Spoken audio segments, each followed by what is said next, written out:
warahmatullahi wabarakatuh. Bismillahirrahmanirrahim. Alhamdulillahilladzi hadana lihada wa ma kunna linahtadiya laula an hadanallah. Asyhadu an la ilaha illallah wahdahu la syarikalah wa asyhadu anna Muhammadan abduhu wa rasuluh. Amma ba'd. Siswa-siswi yang Ibu cintai dan Ibu banggakan, alhamdulillah kita masih diberi kesempatan untuk melaksanakan salah satu kewajiban kita, yaitu thalabul ilmi. Minggu yang lalu kita telah mempelajari tentang iman kepada hari akhir. Untuk selanjutnya masih pembahasan itu, yaitu di sini akan Ibu sampaikan tentang hikmah beriman kepada hari akhir.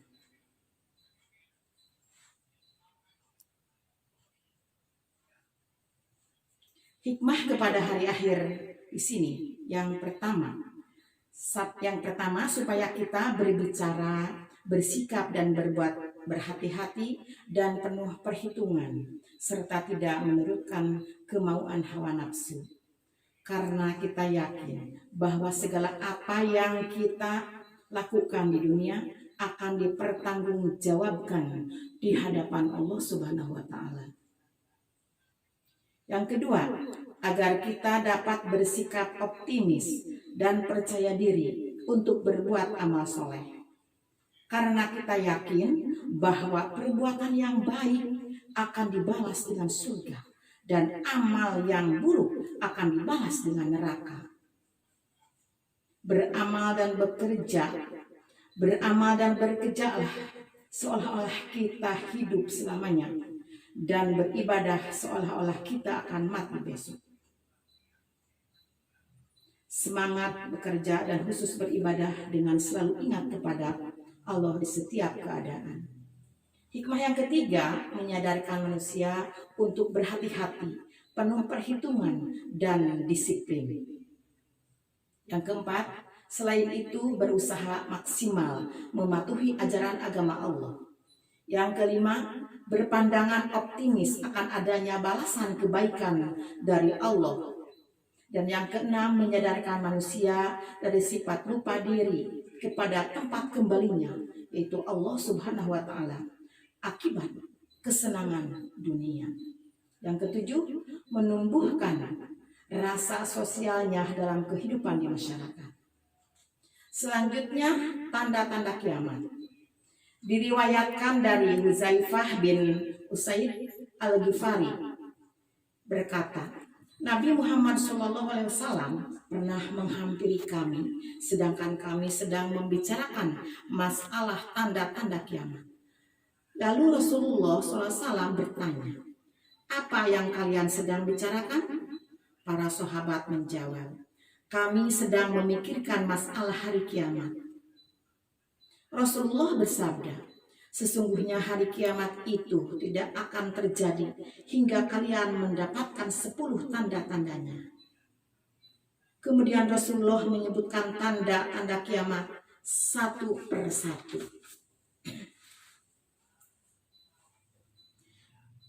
Pertama, datangnya asap, Dajjal, binatang-binatang melata, terbitnya matahari dari barat, turunnya Nabi Isa bin Maryam, munculnya Ya'juj dan Ma'juj, terjadinya 3 kali gerhana. Gerhana di timur, gerhana di barat, dan gerhana di dataran Jazirah Arab. Dan yang terakhir adalah munculnya api dari Yaman yang menggiring manusia. Selanjutnya, tanda-tanda penghayatan terhadap fungsi iman kepada hari akhir. 1. Semua perbuatan di dunia akan dibalas di akhirat. Setelah manusia meninggal dunia dan selama berada di alam kubur, sudah dapat dirasakan hasil amal perbuatannya ketika di dunia. Bagi mereka yang banyak dosanya terasa sangat lama di dalam kubur, di alam kubur. Dan bagi orang yang banyak amal kebajikannya terasa sebentar. Jadi berat atau ringannya penderitaan yang dialami manusia pada saat di alam kubur tergantung pada baik buruknya amal mereka masing-masing. Sewaktu hidup di dunia, nah siapa saja yang mengerjakan kebaikan dan beramal soleh akan diberi pahala yang berlipat ganda oleh Allah Subhanahu wa taala. Di akhirat kelak akan dimasukkan ke dalam surga. Sedang mereka yang melanggar perintah Allah dan suka berbuat maksiat, maka balasan mereka adalah menikmati kehidupan neraka. Firman Allah Subhanahu wa taala, bismillahirrahmanirrahim. Faman ya'mal mithqala dzarratin khairan yarah, wa man ya'mal mithqala dzarratin syarran yarah. Barang siapa yang mengerjakan kebaikan seberat zarah pun, niscaya dia akan melihatnya. Dan barang siapa yang mengerjakan kejahatan seberat zarah pun, niscaya dia akan melihat balasannya juga. Quran Surah Al-Ghazalah ayat 7 dan 8. Yang kedua, pembalasan amal baik dengan surga. Firman Allah Subhanahu wa taala, bismillahirrahmanirrahim. Wabasyiril ladzina amanu wa 'amilus solihati anna lahum jannatin tajri min tahtihal anhar. Min tahtihal anhar kullama ruziqu minha min thamaratir rizqan qalu hadzal ladzi ruziqna min qablu wa utubihi mutasyabiha wa lahum fiha azwajum mutahharatu wa hum fiha khalidun. Dan sampaikanlah berita gembira kepada mereka yang beriman dan berbuat baik, bahwa bagi mereka disediakan surga-surga yang mengalir sungai-sungai di dalamnya, sehingga mereka diberi rizki buah-buahan dalam surga itu.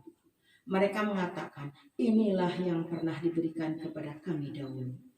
Mereka diberi buah-buahan yang serupa, dan untuk mereka di dalamnya ada istri-istri yang suci, dan mereka kekal di dalamnya. Quran Surah Al-Baqarah ayat 25.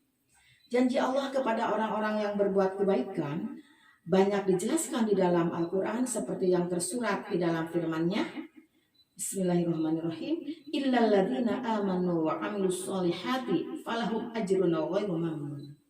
Kecuali orang-orang yang beriman dan mengerjakan amal soleh, maka bagi mereka pahala yang tidak terputus. Quran Surah At-Tin ayat 6. Yang ketiga, pembalasan amal buruk dengan neraka.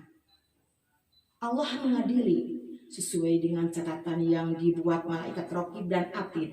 Kemudian barulah menjatuhkan keputusan sesuai amal perbuatan di dunia. Pada hari itu tidak seorang pun dapat membela kecuali amal yang telah dikerjakan sewaktu di dunia. Semua anggota badan menjadi saksi atas amal perbuatannya. Manusia tidak dapat berdusta atau berbohong. Pada hari itu pula banyak orang yang menyesal karena mereka tidak banyak berbuat kebajikan ketika hidup di dunia. Orang beriman dan beramal soleh dengan mudah melewati hari pengadilan itu.